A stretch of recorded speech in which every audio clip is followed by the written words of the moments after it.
Hi everyone, and welcome to this webinar briefing session. We're going to discuss the latest updates to the Tier 4 visa rules covering migrants coming to the UK to study. And the new rules came into force earlier in the month on the 6th of April, and this is a session for internal Into staff only.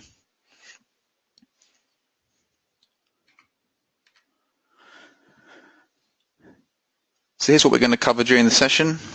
We'll start with a brief overview, an executive summary, if you like, of the changes before going into each one in a bit more detail. There have been some changes concerning under 18 applicants, changes for those students who are sponsored by their government, and there have been changes for students funding their studies with educational loans, and there's also changes for those who are applying for further leave on Tier 4 from within the UK.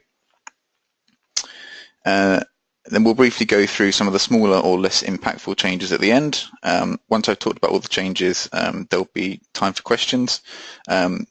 These could be about the new changes or any other questions or concerns you have regarding visa compliance. You can submit a question using the questions section of the webinar client, or if you prefer, I can unmute your microphone if you'd prefer not to type your question.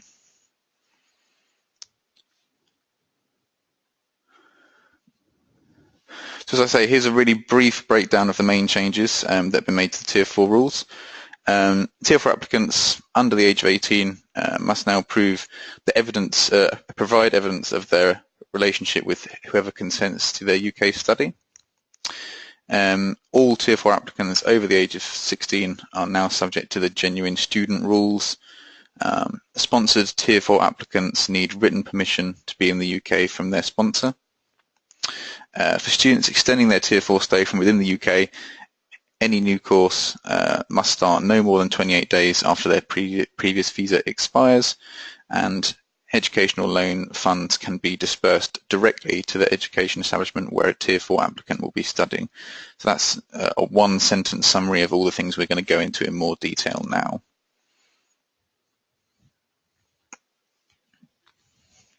So there have actually been two separate changes concerning students under the age of 18 during this raft of changes. There are new documentary requirements at the application submission stage for those under the age of 18, and all applicants over the age of 16 are now encompassed by the requirement to prove they are genuine. So in terms of the new evidential requirements required when a Tier 4 applicant under the age of 18 submits their Tier 4 visa application, this ties into the fact that these applicants have always needed to provide a letter of consent with their applications, confirming that their parents or legal guardian is happy for them to study and live independently in the UK. This change basically now asks for proof that the person or people giving that consent is related to the applicant and therefore qualified to give that consent. The best document to use for this purpose is the full version of the applicant's birth certificate, so that's the one that lists the name of the parents as well as the name of the person being born. If the student has a legal guardian, proof that this guardianship has been ratified legally needs to be submitted, so that needs to be something that's gone through a court-approved legal guardianship document. This change is actually a similar requirement to those already in place if a Tier 4 applicant is using a parent or guardian's funds to pay for their UK study. The documentary evidence required is exactly the same.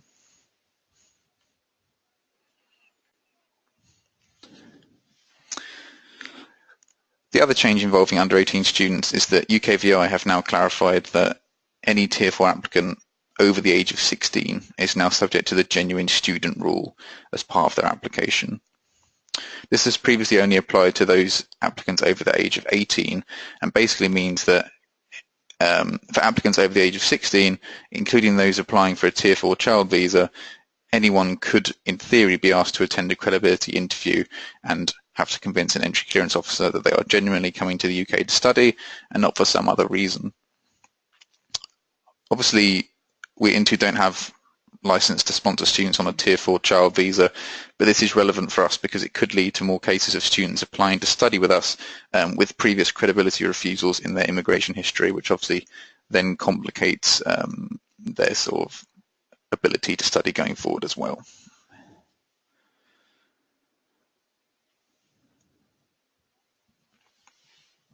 One of the changes that UKVI announced is that all Tier 4 applicants financially sponsored by their government or an international sponsorship agency at the point they apply for their Tier 4 visa or in the 12 months preceding it must have written consent from their sponsor for their stay in the UK. So this is something where I think there's been a bit of confusion in market since this announcement, but it's actually simpler than it sounds. So obviously Tier 4 applicants that are sponsored by their government currently have to provide a financial guarantee letter that confirms this, both to us during the application to Into and also to UKVI when they apply for their visa. That will continue to be fine to use. There's no change necessary there. Where this may constitute a change is for any students who have previously, so within the last 12 months, been sponsored by their government, but who are not being financially sponsored at the point that they apply for their latest Tier 4 visa. So someone who's previously been financially sponsored within the last 12 months, but at the point they're applying with us or for their most recent visa, they're no longer being financially sponsored by that government. So these students, under the new rule, will have to submit a letter from their previous sponsor confirming their consent to their continued stay in the UK for study purposes. And I think presumably this change has been made to ensure that students adhere to any agreement that they have to return to their home country or to undertake any work for the government or any other company as part of the conditions of the sponsorship they receive from their government.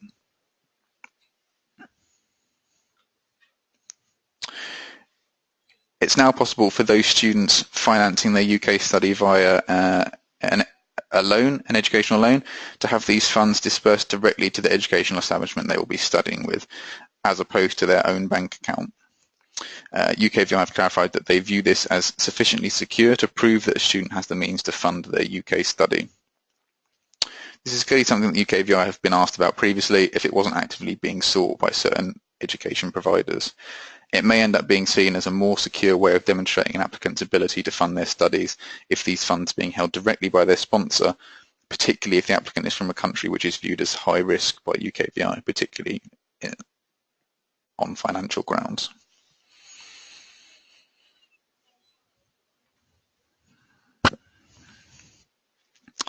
The next change is something that was actually removed from Tier 4 rules in a previous update in 2016, only to be reintroduced now. It's important to note that this rule only affects those Tier 4 applicants who remain in the UK between their original visa expiring and any new course starting, so those who extend their stay from within the UK. So in those circumstances, there can only be a maximum period of 28 days between an applicant's current visa expiring and their new course starting. So for example, if a student's visa expires on the 30th of September, they would need to be applying for a course which began before the 28th of October in order to be able to apply to extend their stay from within the UK. It's likely that this change has been made to stop students from potentially being able to spend periods of up to several months between courses as long as they submit their visa applications before their current Tier 4 visa leave expires. And obviously there's nothing really inherently wrong with doing that, but UKVI's view is that people on Tier 4 visas are meant to be here studying, not for any other reason, so that's likely they're going to be their sort of reason for putting that back in.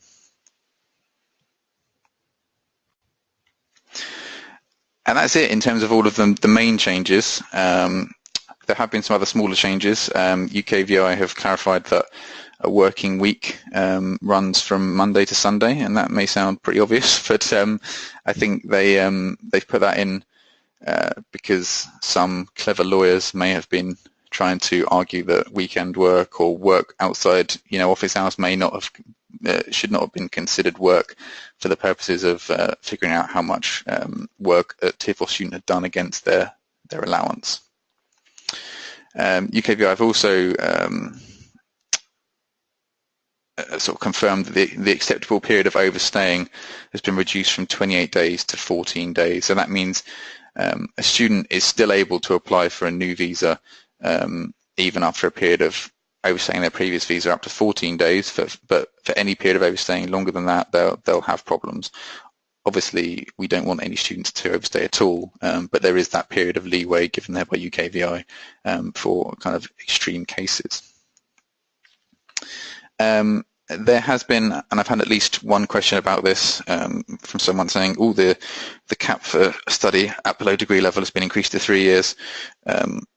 And it has, but it's only been increased to 3 years for those students who are studying courses taught at sea that are being organised by the Maritime Agency. We don't have any courses that fit those requirements, unfortunately, and we don't have any courses taught at sea at the moment. So for our purposes, the cap for study at below degree level is still 2 years. There's been no change there. And then finally, UKVI have confirmed that the UK NARIC equivalency requirements, so for those students who are using as their basis for the evidence that they can speak English to the correct level, the fact that they've done a degree level qualification in an English language speaking country, that doesn't affect an HEI's ability to assess a student's English language level, where that is what the student is using as their proof of that. And that's all the smaller changes as well. So that's everything I was going to say on the changes. I think there's already been some questions already, so I'm happy to take any more questions. Obviously, if you'd rather not have your question answered here, or if you don't think of your question in time while we're doing this session, obviously send any questions you have to us to tier4questions@intoglobal.com as normal. If you've got any questions, or if you have any students who have any questions about IELTS or English language qualifications at all, send those to celt.help@intoglobal.com. Yes, like I say, you can either ask your questions using the questions sort of subsection of the webinar client, or if you would prefer, I can unmute your microphone and you can actually ask it to us all here. So I'll just go through a few of these that have already come in. So Tua's question about proof of relationship. I understand that this is best done by providing birth certificates of both parents and student. Is that correct, or is there another acceptable way to prove relationship? Two, you don't actually need to provide, don't necessarily need to provide both, as long as the student's birth certificate has the parents listed on it. That's the best sort of evidence you can use. So in some countries, and in the UK as well, you can get what's called a full version of a birth certificate and a short version. So we're talking about the full version here, where the birth of the child is recorded, but it also records the names of the mother and the father. So that's all that's required, as long as there's a document that links the applicant and the parents as definitively being related. That's all we're talking about.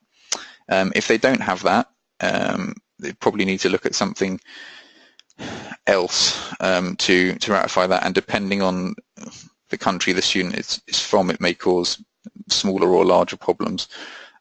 You could get something like a court-sworn document confirming that you are the student's parent, or it's possible that you can get birth certificates that have been produced after the fact, but we would probably then have to provide a contextual letter confirming why a student who was born 18 years ago only had their birth certificate sort of issued, 5 weeks ago, or whatever the situation is.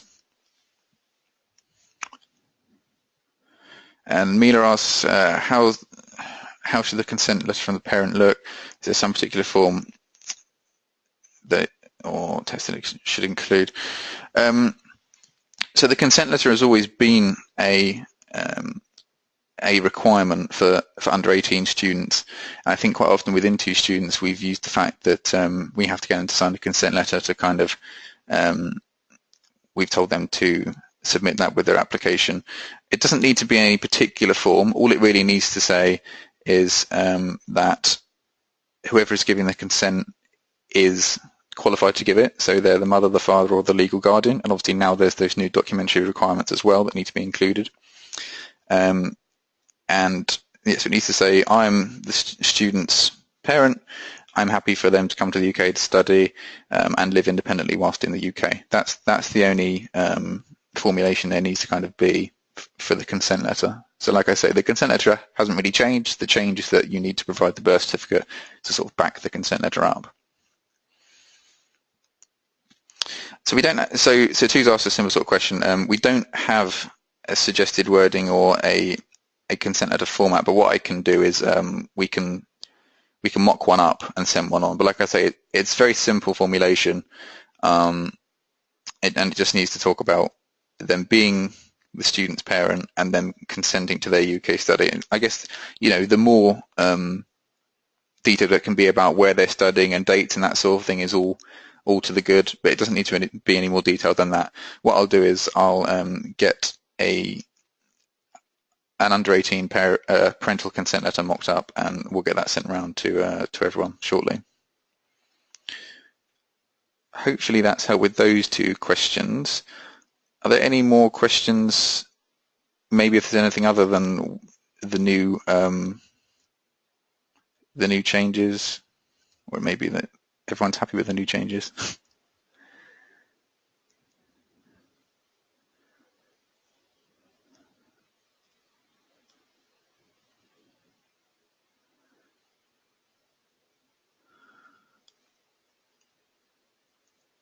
Okay, well that was a nice swift session. That's great. Hopefully they're all going to be like that.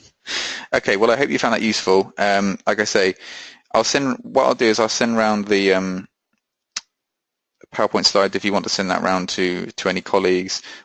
I've also been recording the webinar, so everyone can have the pleasure of listening to my voice in their own time as well if they want to. And that will be sent round shortly as well. Obviously, I've already sent round the update document. If you have any more questions that you think about outside of the session, feel free to send them to me, either to my personal address or to Peter or to Tier 4 questions, and we'll get those sorted out for you as soon as we can. But it's not that big an update at the moment. There's a few things in there, but it's not. It shouldn't be too earth-shattering, hopefully. But any questions you do have, please send them over to the normal sort of outlets, and we'll get them sorted out as soon as we can. So I hope you found that useful. Thanks very much. See you next time.